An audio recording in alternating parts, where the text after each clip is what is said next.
I'm not a fan of altering my appearance, but it's what I have to do to blend in with society. Most males claim they dislike the charade most women allude to. They claim they want a natural beauty, but drool over the overprocessed and overdone celebrities that aren't any different from the girls walking around within their own town. Because of this standard, because we are told we must resemble the unrealistic beauty of the women of Hollywood, girls lather on the makeup, blurring out their imperfections daily with various makeup brushes. I'm no different than those girls. I love makeup, I really do, but it's a hassle.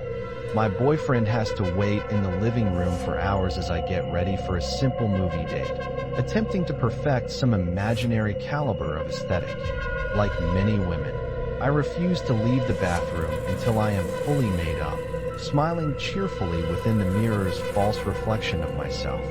Unbeknownst to my boyfriend and the male population in general, natural is no longer it. Anyone within my community that is without the props and the gimmicks are no longer sought after, regardless of the beauty they may display.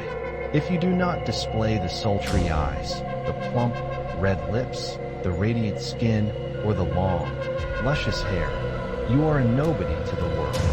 You are but a monster.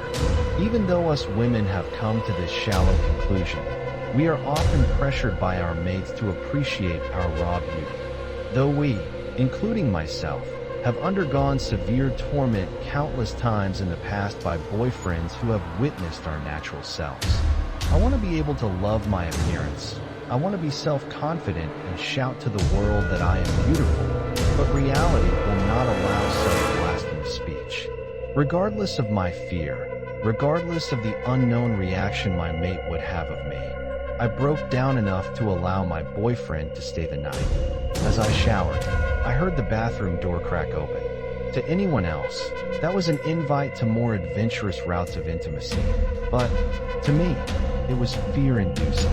Just as I expected, the familiar sound of shock filled the air. What the fuck?" he said shakily.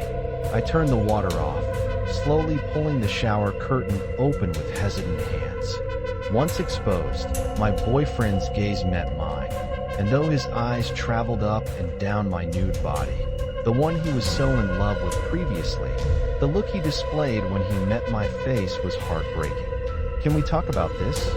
I questioned as he began backing away, his eyes wild with horror. He shook his head, trembling as he stumbled over his own shoes. "Where the fuck is your nose? What the fuck are you?" he questioned hysterically.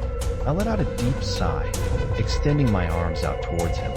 "Please, don't do this," I said, pleading with him. He continued backing away, turning his head swiftly towards the door, calculating how far a run it would be to make it out. "You can't leave," I said, shaking my head as tears fell down my cheeks. Because of my sudden, deepened voice, his attention turned back to me, his expression even more horrified with the swift change of tone. As they all have in the past, he sprinted towards the door, hectically rotating the knob, forgetting to unlock the countless locks bolted on the frame. I watched on for a while, observing his horror, shock, and obvious repulsion of me. The anger began to swell as it had for years. The disappointment I felt as I witnessed him try to abandon me, forgetting the amount of courage it took me to reveal myself without the added hair, the fake tan, the prosthetic nose and ears, the hazel contact lenses, and the collagen-filled lips. He didn't appreciate my efforts to please him. He thought I was hideous, just as his predecessors had. So, as he struggled with the last lock, screaming for help, I walked over, helping him unlock the door. Once outside, he began running down the hall, unaware of the growing population of women in the halls. Once he ran up to one of the women, pointing at the monster he pegged me as. The woman reassured him, lowering him to the ground as various others gathered around him. Slowly, realization sunk in of his dire situation. The women all removed their masks, the ones my fellow sisters were confined in because of societal standards, and began ripping him apart. Written by Grey Owl, originally uploaded on September 26, 2014. Content is available under CC by SA.